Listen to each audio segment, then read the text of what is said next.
met a girl lost in a book, dreaming the past. Follow, she said, and jumped in a page. She smiled and she asked. Walked to Glenfinnan, waited with Charlie. We drank an old Leith, we were toasted by Robbie. We stood as they signed in our broth at the Abbey. She took me to places that I never thought you could see.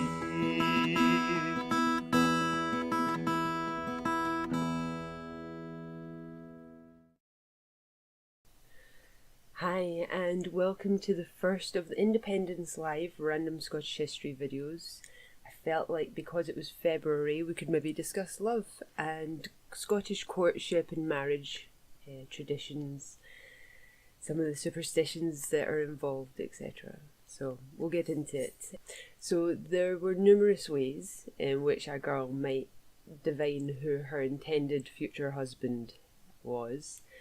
We have a quote: "A girl had only to agitate the water in a bucket of spring water with her hand, or to throw broken eggs over another person's head, if she wished to see the image of the man she should marry."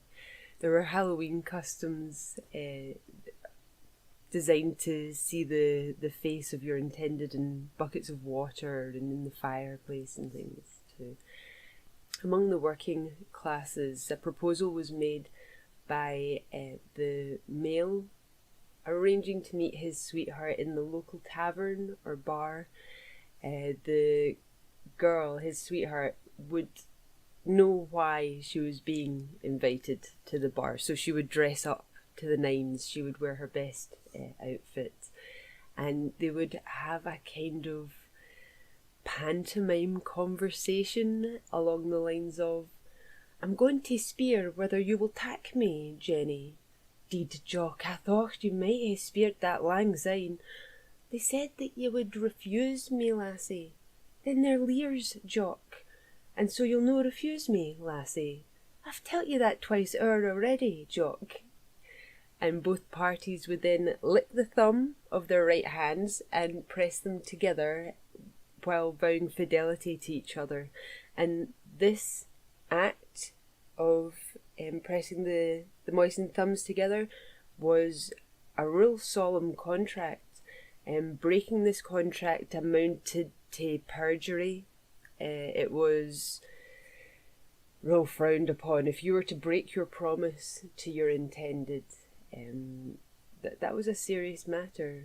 You had to be sure, before entering into it, I guess. So we actually have a description of this whole practice, including a poem that was taken from the Aberdeen People's Journal for 1899. Instead of telling his whole tale of love to his sweetheart and then applying to her father for his consent to the marriage, the lovesick swain betook himself to an inn or public house, confided his secret to the wife of mine host, and persuaded her to send for the young woman to whom he had lost his heart. The chosen maiden rarely refused to comply with the lover's request, and so, between copious libations of brandy, whisky, and beer, the marriage was amicably arranged. The contracting parties joined the thumbs of their right hands and pressed them together, vowing fidelity the while. The curious custom is celebrated in verse thus: "My sweetest May, let love incline ye, accept a heart which he designs you, and as ye cannot love regret it, sign for its faithfulness receive it. 'Tis proof is shot to birth or money, but yields to what is sweet and bonny. Receive it then wi' a kiss and a smile, aye, there's my thumb, it will ne'er beguile ye." Like I said, this was as solemn an oath as one taken in court. It was used for centuries in Scotland for varying contracts. This licking the thumb, and this was a common sign that a contract had been agreed, and it almost validated it and secured it.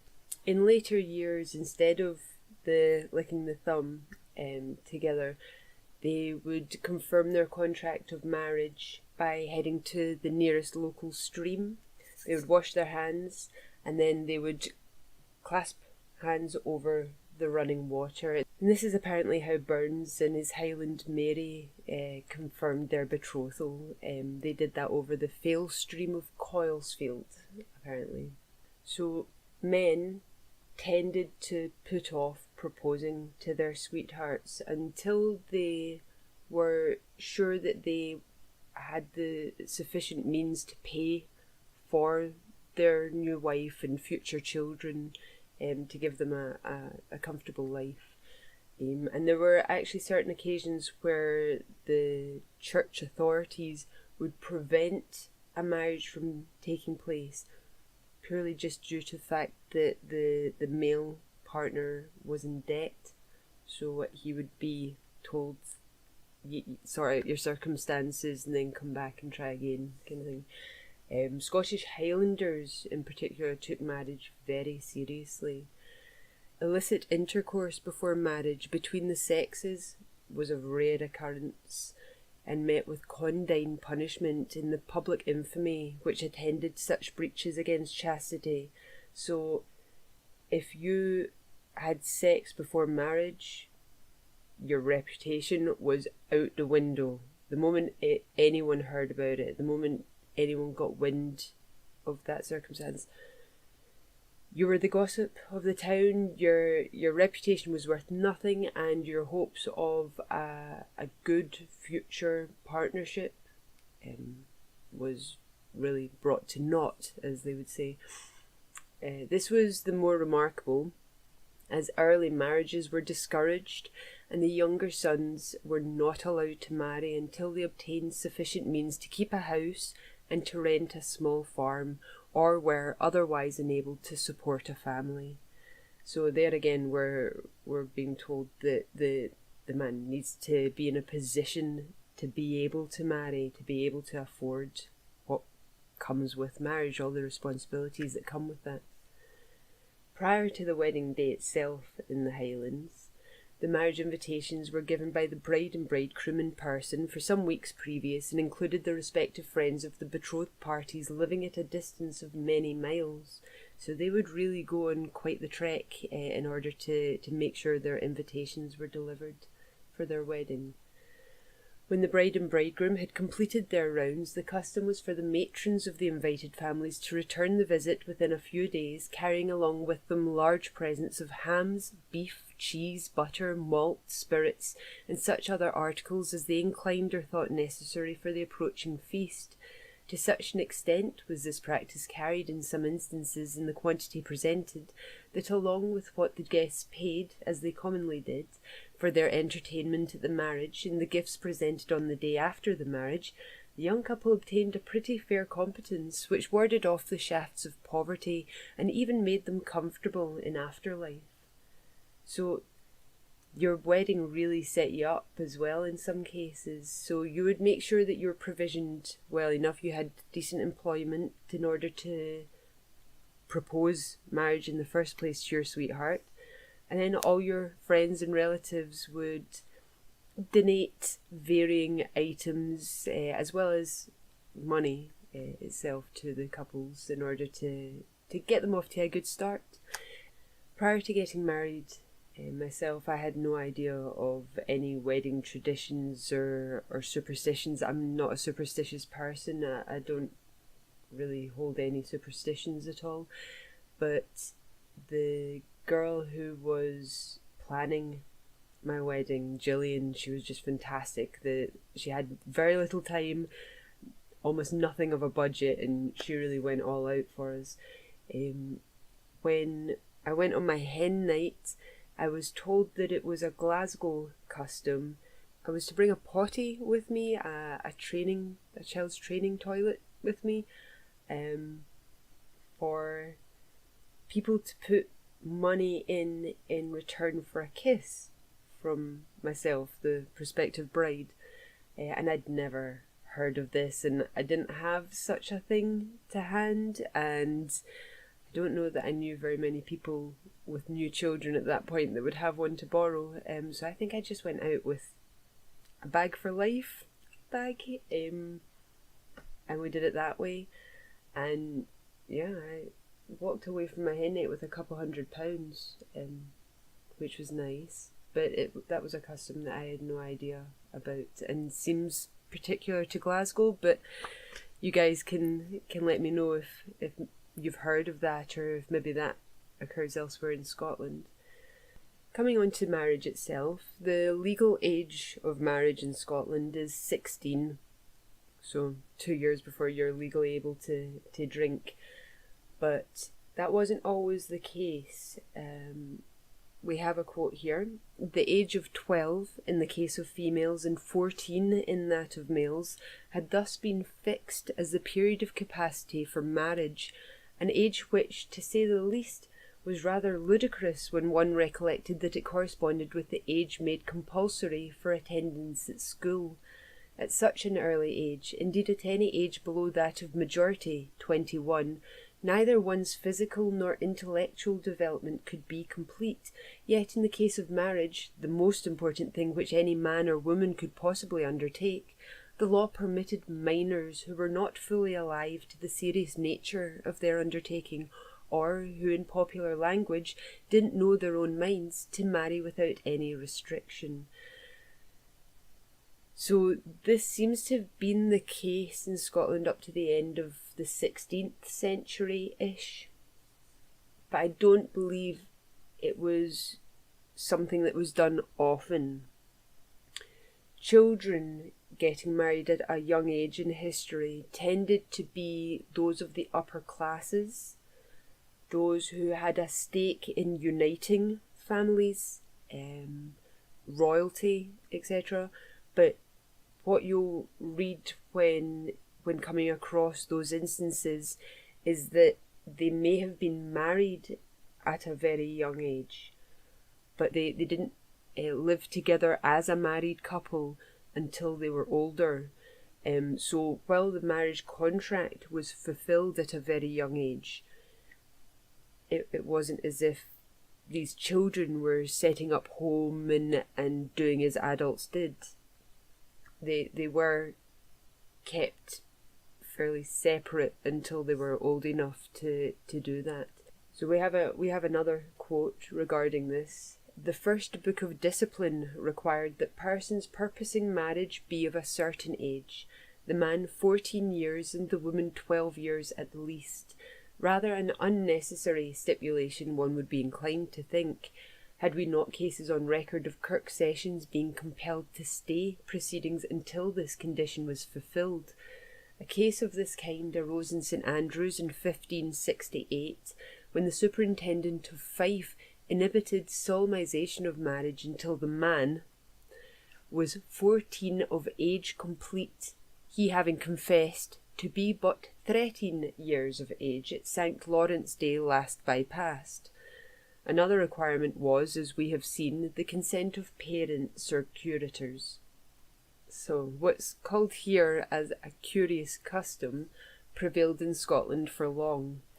Hand-fasting, or a man and woman engaging to live together for the period of a year, being held free at its expiry, if they pleased.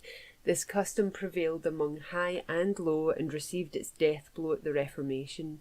At first an acknowledgment by parties of being husband and wife, made either by word or writing and followed by living together, was held as a valid marriage, but the General Assembly ruled in 1563 that no contract of marriage made secretly should be recognised till the offender submitted to discipline and the contract be verified. I've been to hand fasting when I lived at Faslane Peace Camp. Sai and Freya were hand fasted in a really beautiful ceremony. There was a big bonfire and there was fire twirling, and we did it at night in the woods across the road from the Peace Camp, and it was just really beautiful. They had their hands tied together, so right hands are tied, and you solemnize the wedding or end the hand fasting by the couple jumping over a fire or over cross swords. I think they did it over fire, although we had the option of both. I think I remember them choosing to jump over the fire together. That made for an interesting experience. So apparently there were 3 stages to getting married previously. We have here, there were in the olden times 3 distinct stages in the career of Hymen's devotees: contracted, orderly proclaimed, and married. The word contracted refers to hand fasting, a ceremony of pre-Reformation times in which parties purposing marriage appeared before the priest and 1 or more witnesses and, joining hands in their presence, pledged themselves to one another. To this day we talk of bestowing one's hand in marriage. This ancient custom, or something closely akin to it, continued to prevail in the early Reformed Church.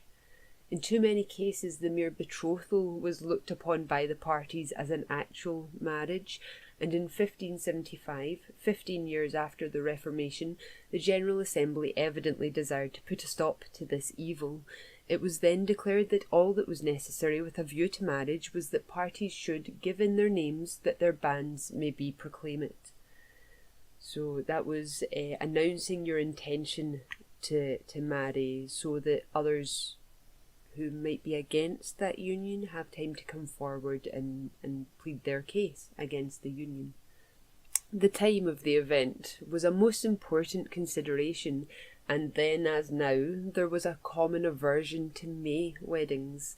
The notion of ill luck originated with the Romans and caused every other rite or religious service to cease for the nonce, so that those who elected to marry during that period were supposed to arouse the fury of the fates. June was the month which the Romans considered the most propitious season of the year for contracting matrimonial engagements, especially if the day chosen were that of the full moon or the conjunction of the sun and moon. The month of May was especially to be avoided, as under the influence of spirits adverse to happy households. It was also considered that a union could never be happy if the bridal party, in going to church, met a monk, a priest, a hare, a dog, a cat, lizard, or serpent, while all would go well if it were a wolf, a spider, or a toad. Nor was it an unimportant matter to choose the wedding day carefully. The feast of St. Joseph, the 19th of March, was especially to be avoided, and it is supposed that as this day fell in mid-Lent, it was the reason why all the councils and synods of the Church forbade marriage during that season of fasting. Indeed, all penitential days and vigils throughout the year were considered unsuitable for these joyous ceremonies.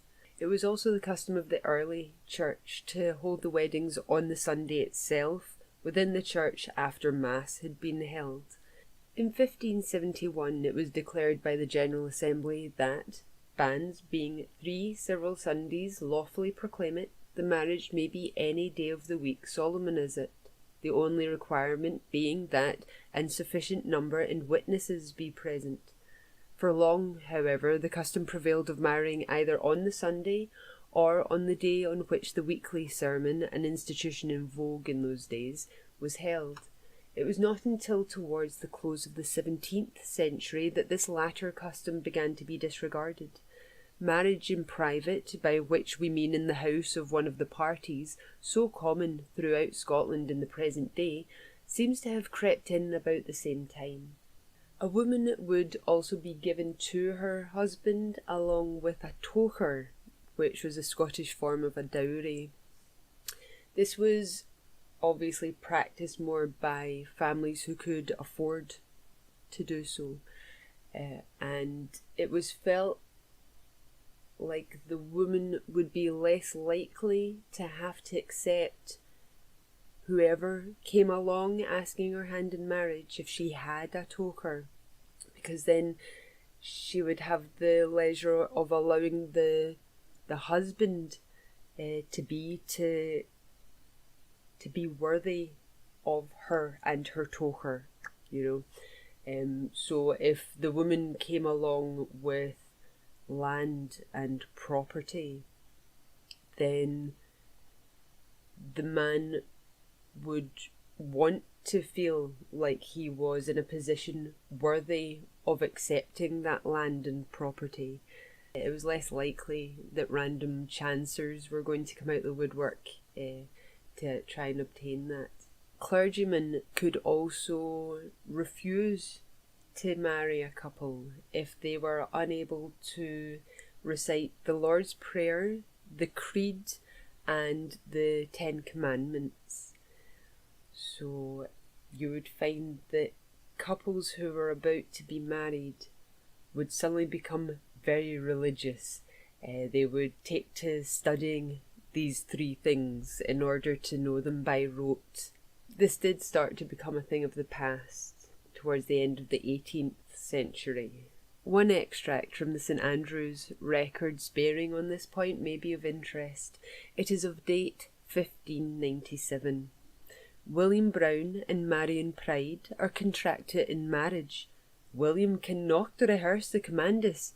To rehearse the same before marriage, 30 shillings paid, because they could not rehearse the commandamentus. So there we go. 30 shillings, that's a lot of money. Also, 40 days were to be kept between the proclamation of the banns and the wedding itself. But there isn't really any reason given for this.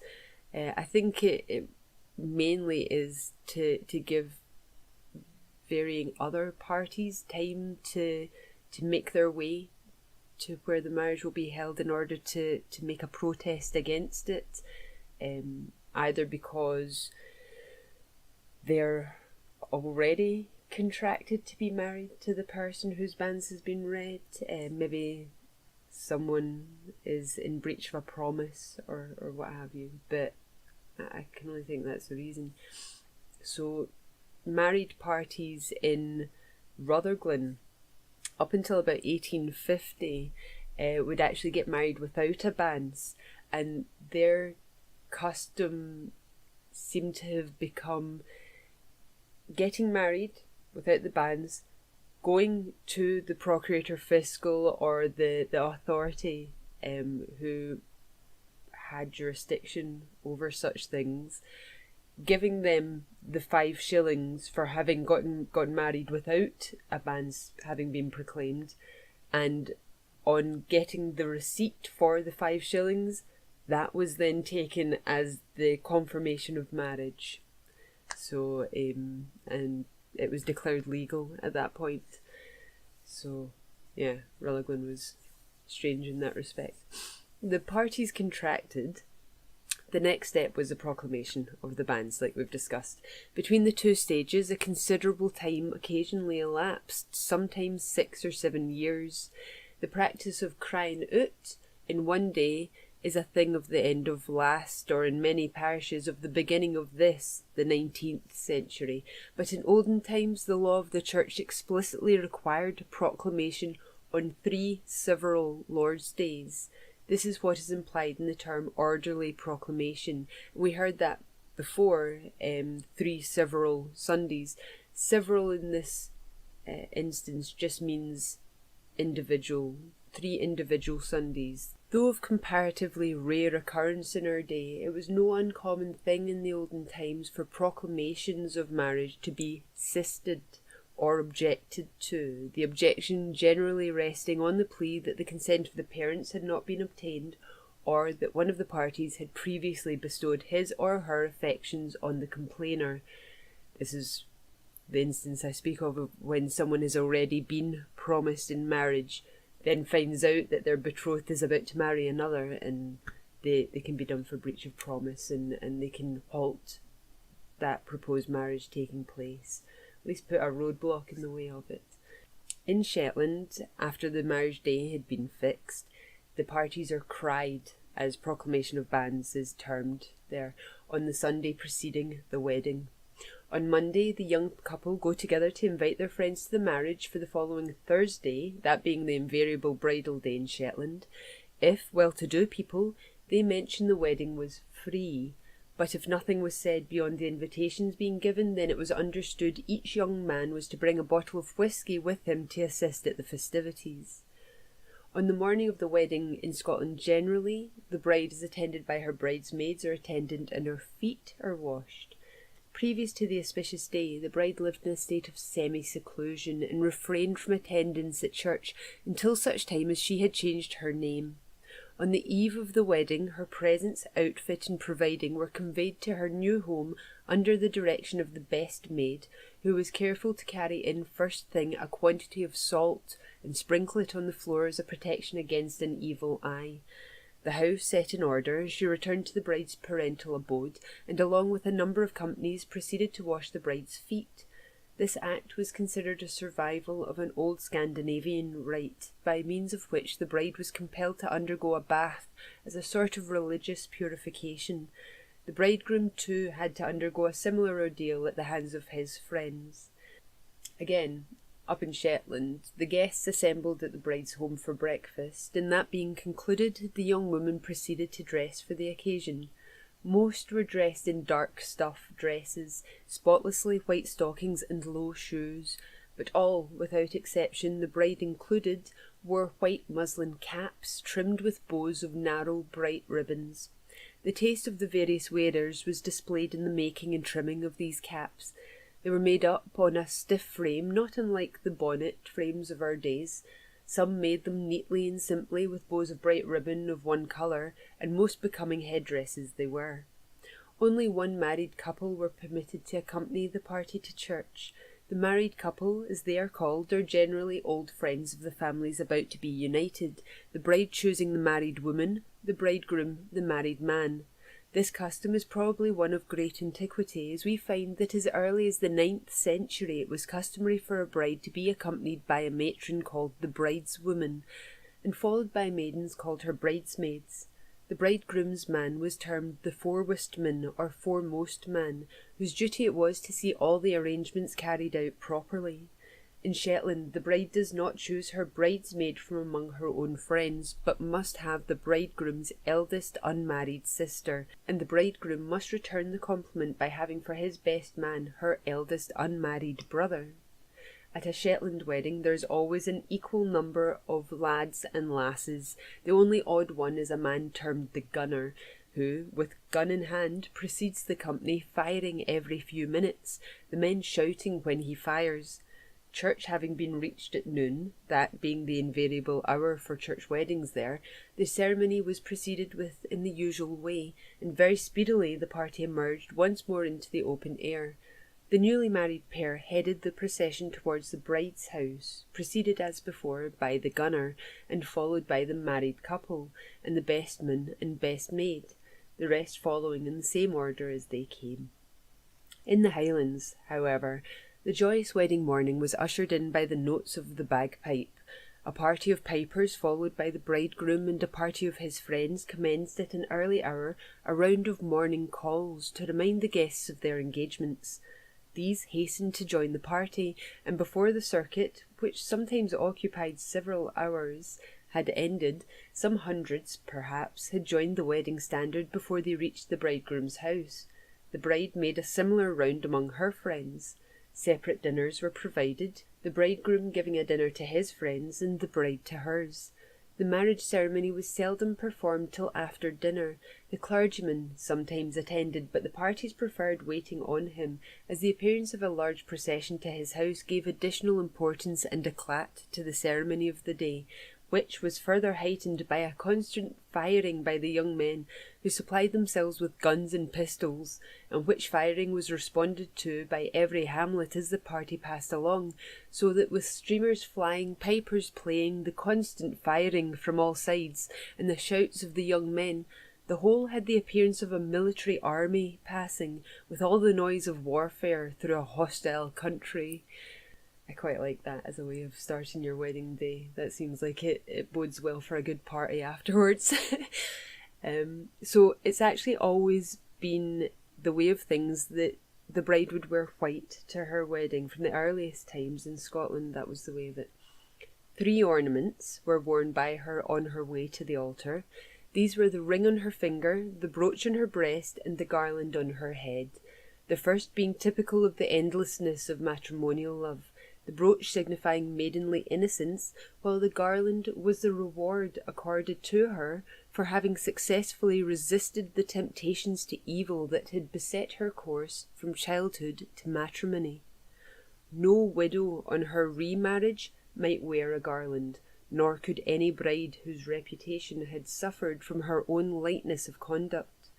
The garlands were mostly composed of roses and myrtle, and the hair was generally worn in loose tresses to the altar in token of her freedom, but on laying aside her virgin crown, the newly made bride bound up her hair, significant of her subjection to a husband. How the ring came to be used is not well ascertained. As in former days, it did not occupy its present prominent position, but it was given with other presents to mark the completion of a contract. Its form is intended as a symbol of eternity and of the intention of both parties to keep forever the solemn covenant into which they have entered before God, and of which it is a pledge. Again, in the Highlands, on the wedding day, the bride and bridegroom avoided each other till they met before the clergyman. Many ceremonies were performed during the celebration of the marriage rites. These ceremonies were of an amusing and innocent description, and added much to the cheerfulness and happiness of the young people. One of these ceremonies consisted in untying all the bindings and strings about the person of the bridegroom, to denote that nothing was to be bound on the marriage day but the one indissoluble knot, which death only can dissolve. The bride was exempted from this operation from a delicacy of feeling towards her sex, and from a supposition that she was so pure that infidelity on her part could not be contemplated. We divide marriages into regular and irregular, of which the first take place after the proclamation of banns in the parish church, some religious ceremony being performed by a clergyman, or, if the two parties to it prefer, they declare themselves married in the presence of a clergyman, either in church or in a private house. In irregular marriages, it is sufficient for a man to point to a woman and say in the presence of two witnesses, "This is my wife." By an act passed in the time of Charles II, persons marrying in a clandestine, inorderly way, or by persons not authorised by the Kirk, rendered themselves liable to imprisonment for 3 months and the infliction of a fine. The Church contented itself with rebuking the parties for their irregular conduct, followed by the exaction of a fine for the benefit of the poor. We need not remind any Scotchman that Burns was married, but it may be a surprise to some to learn that the marriage was an irregular one, and Dr. Edgar gives us the minute of the Kirk session of Mauchline recording the appearance of the poet in his bonny Jean before them. It is dated the 5th of August, 1788. Compeered Robert Burns with Jean Armour, his alleged spouse. They both acknowledged their irregular marriage, and their sorrow for that irregularity, and desiring that the session may take such steps as may seem to them proper, in order to the solemn confirmation of the said marriage. The session, taking this affair under their consideration, agree that they both be rebuked for this alleged irregularity, and that they be taken solemnly engaged to adhere faithfully to one another as husband and wife all the days of their life. In regard the session have a title in law to some time for behoof of the poor, they refer to Mr. Burns his own generosity. The above sentence was accordingly executed, and the session absolved the said parties from any scandal on that account. Signed Robert Burns, Jean Armour, and William Auld, the moderator, and it's noted that Mr. Burns gave a guinea note for behoof of the poor. Marriage being more of a civil contract in Scotland, and therefore easier to procure, it meant that those in England looking to elope or get married in an easier fashion or at a younger age would come up to Gretna Green, come up to the borders, and Gretna Green was the town chosen by the majority to get married. So Robert Elliot, the last of the so-called border priests, published a book called The Gretna Green Memoirs, in which he says that between 1811 and 1839, no fewer than 7,744 persons were married by his certificate. Owing to the grave irregularities, border marriages were suppressed by Parliament in 1856. So this 1856 Act declared that no irregular marriage was valid unless one of the parties had lived in Scotland for a period of 21 days preceding it, and as their English friends came hither in hot haste to get united, this enactment effectually put a stop to their haste and an end to Gretna Green marriages. Chambers' Book of Days actually tells us that the marriage service as it was in the 19th century differed very little from that used by their forefathers. He says a few obsolete words only being changed. The bride was taken for fairer, for fouler, for better, for worse, and promised to be buxom and bonny to her future husband. The bridegroom put the ring on each of the bride's left-hand fingers in turn, saying at the first, in the name of the Father, at the second, in the name of the Son, at the third, in the name of the Holy Ghost, and at the fourth, Amen. The father presented his son-in-law with one of his daughter's shoes as a token of the transfer of authority, and the bride was made to feel the change by a blow on her head given with the shoe. The husband was bound by oath to use his wife well, in failure of which she might leave him, yet as a point of honour he was allowed to bestow on his wife and apprentices moderate castigation. So, no. After the wedding, the bride would walk around the circumference of the church grounds without her husband. I think in some places it was around the inside of the church, just a final walk alone around this sanctified place, I guess. Towards the end of the 18th century, Highland brides would walk around those who had gathered, giving them each a kiss. A collection was taken from the people who had gathered to witness the wedding, and it was given to the new bride in order for her to procure household necessities and things for her new home. So we have the ceremony accomplished. There was a general rush amongst the young men to snatch the first kiss from the blushing bride. Usually, however, they were outwitted by the minister, who exacted it as his fee.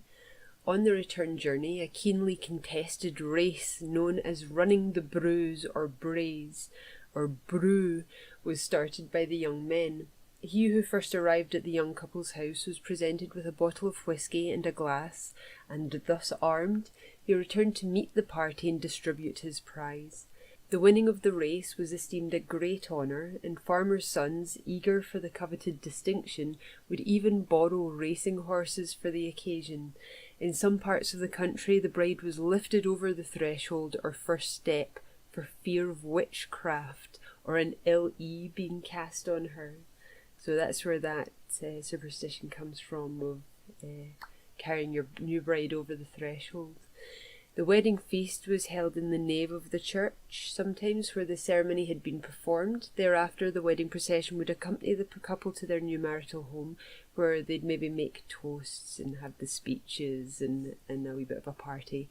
The guests would then leave, with the exception of the bridesmaids and groomsmen, whose job it then was to undress them and put them to bed, preparatory to the arrival of the priest, whose duty it was to bless the bed and its occupants, while the acolytes, waving to and fro their burning censers, fumigated the room with hallowing incense.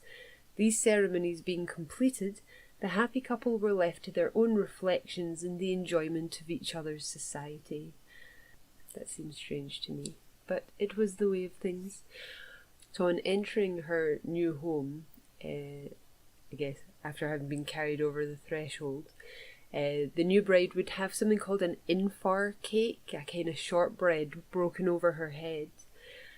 And we have a quote telling us about this. Inside the door, the bridegroom's mother broke a specially prepared cake of bread over her daughter-in-law's head, and thereafter presented her with the poker, tongs, and broom as symbols of her office. Later on, the keys of the house were handed her, and thus she was established mistress in her new home. The remnants of the cake, the predecessor of our more elegant bride's cake, were distributed amongst the young women and girls, and then feasting and dancing set a period to the day's festivities. We see videos coming out of the US a lot, of people getting married and then the bride's face is pushed into her wedding cake, and I'm wondering if maybe the custom of breaking the cake, the shortbread over the head, lent itself to that at all. I'm not sure.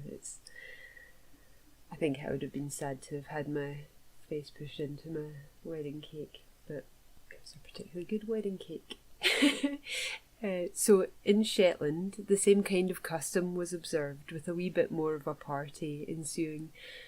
On nearing the house, they were met by the bride's parents and a number of other married guests who congratulated the young couple, and just as the bride crossed the threshold, her mother broke the bride's cake over her head, and all present partook of it and drank health and happiness to the newly married pair.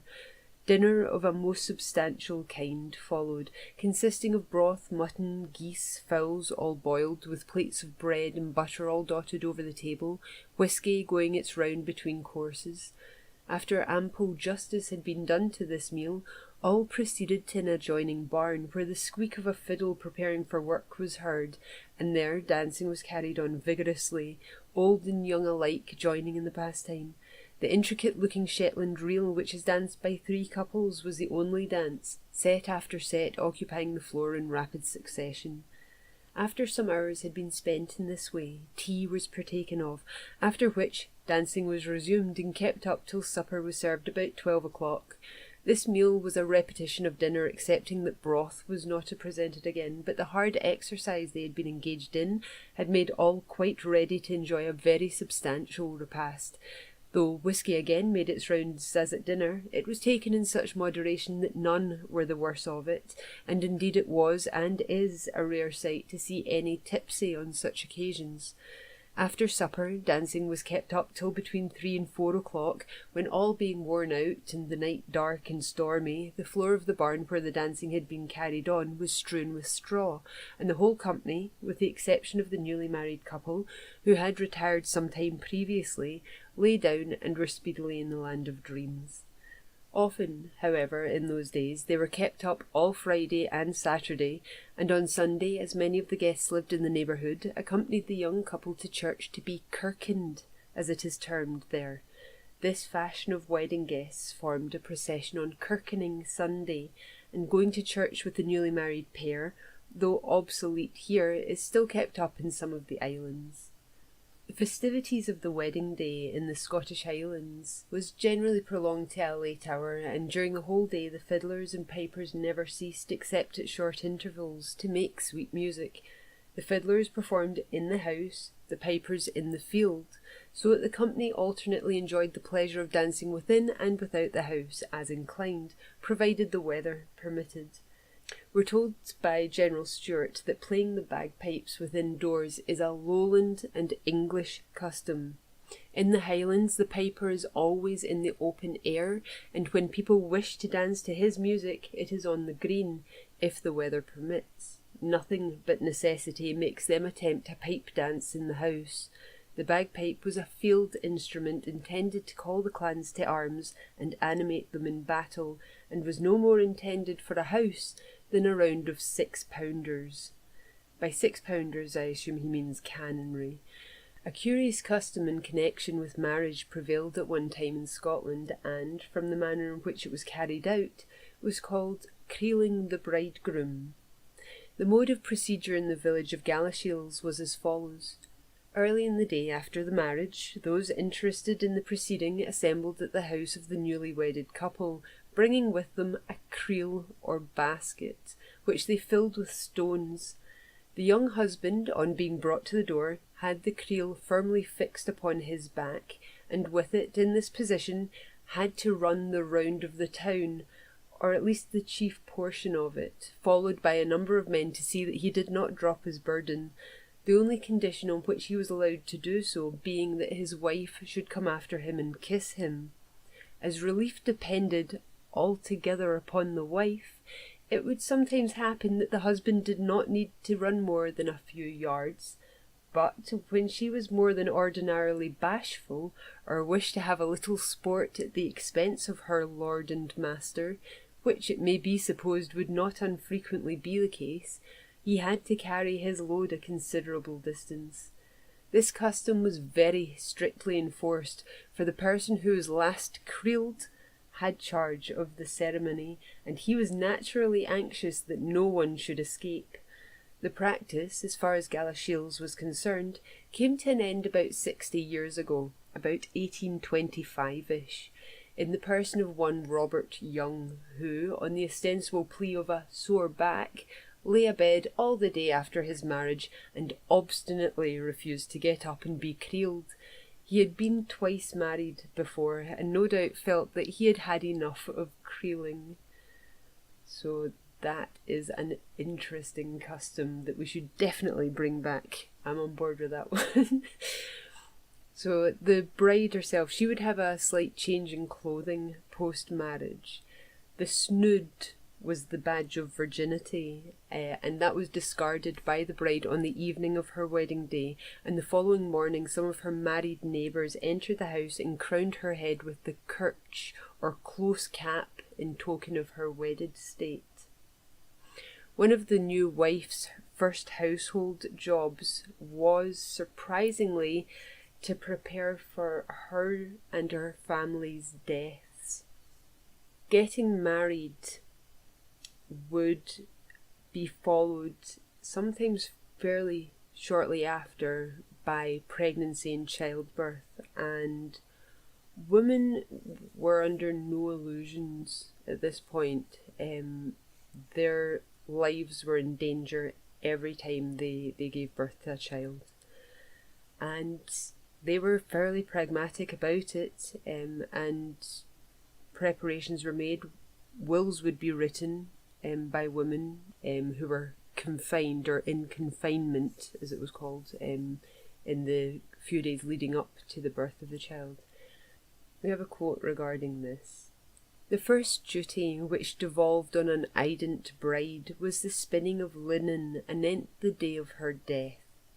Dr. Jameson writes, and I believe it's the same Dr. Jameson as wrote the Dictionary of the Scots Language, when a woman of the lower class in Scotland, however poor, or whether married or single, commences housekeeping, her first care, after what is absolutely necessary for the time, is to provide death linen for herself and those who look to her for that office, being her dependents. Captain Burt, in his Highland Letters, refers to the fact that soon after the wedding day, the newly married wife sets herself about spinning her winding sheet, and a husband that shall steal or pawn it is esteemed among men most profligate. Another writer of more recent years states that a similar practice prevailed in his youth, and that these garments were periodically brought from their seclusion and spread before the fire to air. On such occasions mirth and jollity were banished, and the day was kept as solemnly as the Sabbath. I like that on being made, these, basically just a sheet, was suddenly very precious. We're being told that they're brought out on a regular basis to be aired and to be kept good, and that if a husband were to pawn such an item, he would just be the worst of people. Yeah, it was a special item that the woman made. So I quite like that. Divorce. As mentioned previously, with regards English couples coming up to Scotland because getting married was just a slightly easier prospect. Divorce was also an easier prospect due to the view taken of marriage in Scotland, of it being a civil contract, not unlike any other business or formal contract, where both parties agree to the contract, and with the agreement of both, the contract can be dissolved and ended. So we're told that in Scotland the law concerning marriage has been of a very different character. This Presbyterian country has regarded marriage according to the scriptures as essentially a civil contract. No court of law in England could dissolve a marriage. That required the interposition of Parliament, and accordingly was a step never resorted to except by those in high degree.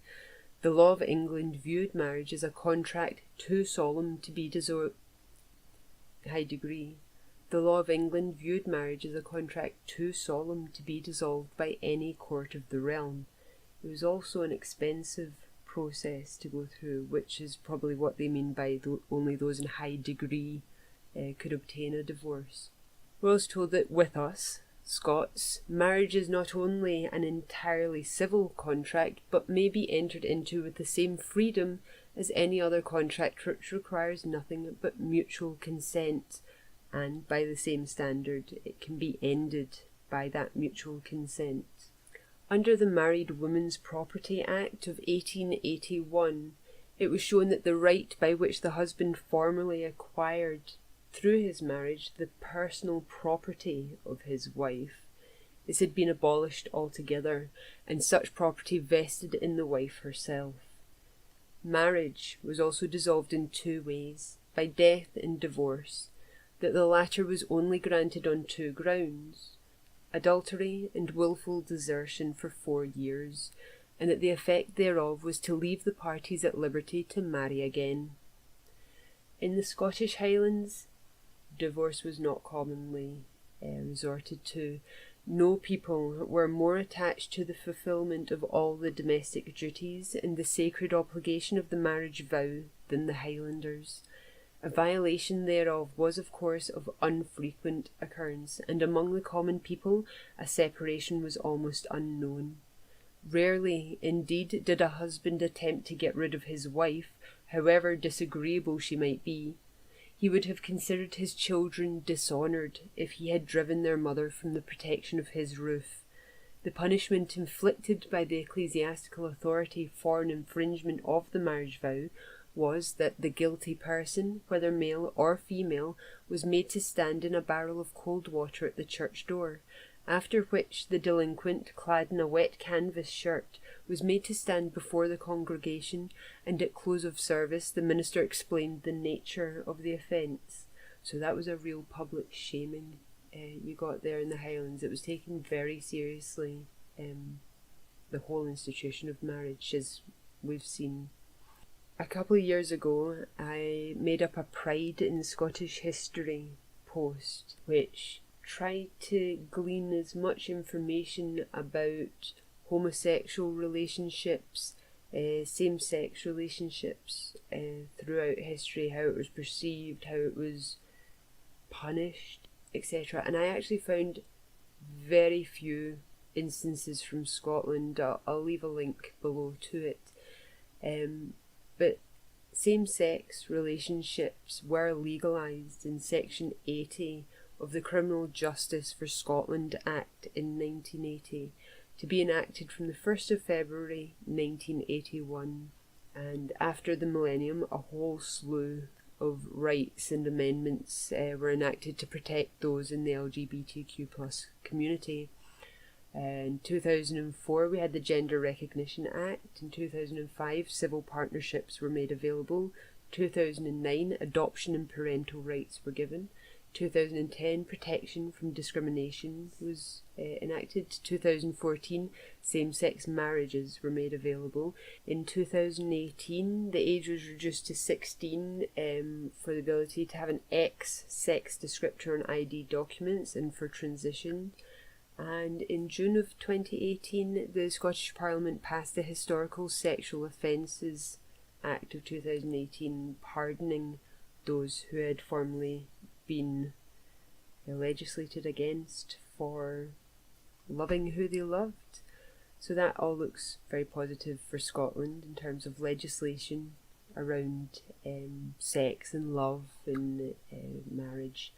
It's just a shame that it wasn't always better for same-sex couples in order for them to take part in our history, for me to be able to relate about customs and traditions that may have been slightly different for same-sex partners in the 16th, 17th, 18th centuries. Were it legal for them to have those relationships? Women could live together under the term companionship. It wasn't frowned upon at all for women to live together. It wasn't really frowned upon for men to live together, though they had a harder time, I think, averting suspicion from themselves. The men enacted the laws. I don't think they could contemplate the idea that women could be attracted to each other, for there to be laws enacted against that.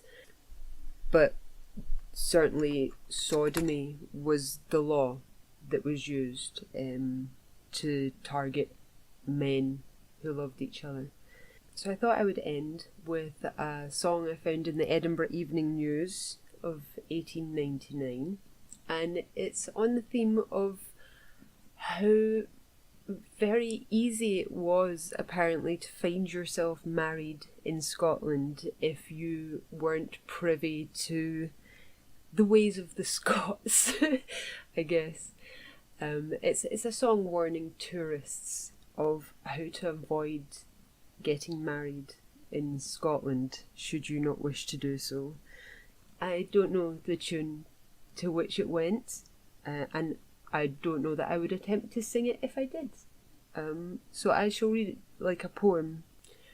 Ye tourists who Scotland would enter, the summer or autumn to pass, I'll tell you how far you may venture to flirt with your lad or your lass, how close you may come upon marriage, still keeping the wind of the law, and not by some foolish miscarriage get wooed and married and wooed and married and wooed and not by some foolish miscarriage get wooed and married and The maxim itself might content you, that marriage is made by consent, provided it's done de presente, and marriage is really what's meant.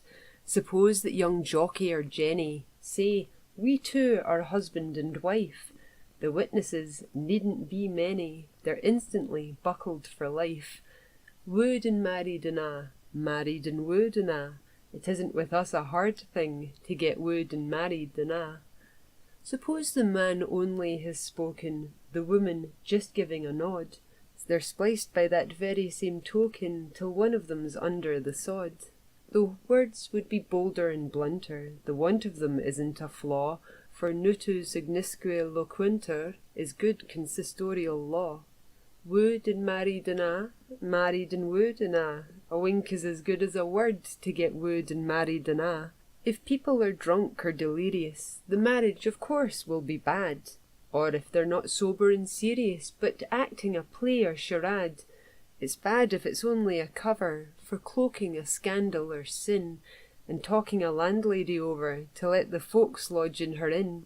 Wooed and married and wooed and it isn't the mere use of words makes you wooed and married and You'd better keep clear of love letters, or write them with caution and care, for faith they may fasten your fetters if wearing a conjugal air. Unless you're a knowing old stager, 'tis here you'll most likely be lost, as a certain much talked about major had very near found to his cost. Wooed and married and wooed and they are perilous things, pen and ink, to get wooed and married and I ought now to tell the unwary that into the noose they'll be led, by giving a promise to marry, and acting as if they were wed. But if, when the promise you're plighting, to keep it you think you'd be loath, just see that it isn't in writing, and then it must come to your oath. Wooed and married and wooed and I've shown you a dodge to avoid, being wooed and married and A third way of tying the tether, which sometimes may happen to suit, is living a good while together, and getting a married repute. But you, who are here as a stranger, and don't mean to stay with us long, are little exposed to that danger, so here I may finish my song. Wooed and married and wooed and you're taught now to seek or to shun, being wooed and married and And so ends the first of Random Scottish History's Independence Live videos on love and courtship and marriage in Scotland. And we may see you for the next one.